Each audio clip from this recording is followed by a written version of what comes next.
Hi there, welcome to the channel. When you open Photoshop, you might see a message saying this app will be disabled in just 2 days. This is happening because you are using an unlicensed or pirated version of the software.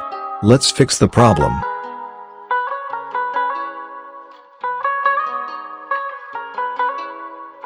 First of all, you have to go to the Windows search bar.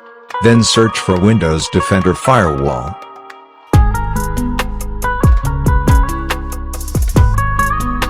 Open it. Here, you will see Advanced Settings. Click it. Now you'll see Inbound Rules and Outbound Rules. Click Outbound Rules. On the right side, you can see New Rule. Click it. Select Program. Then click Next. Now you have to select the program path. Click Browse. Go to C Drive. Then Program Files. Then Adobe.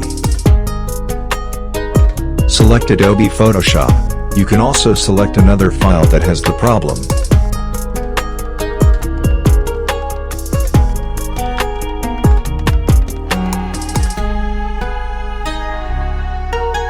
Now select the Photoshop.exe file. Make sure it is the .exe file. Then click Open. Click Next. Then again Next. And once more Next. Type a file name that you want, then click Finish.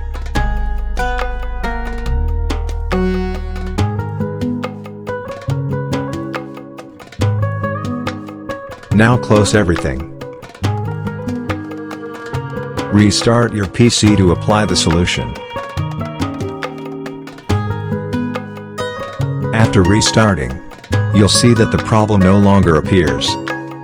So, that's it for today's video. If this was helpful, don't forget to like, comment, and subscribe.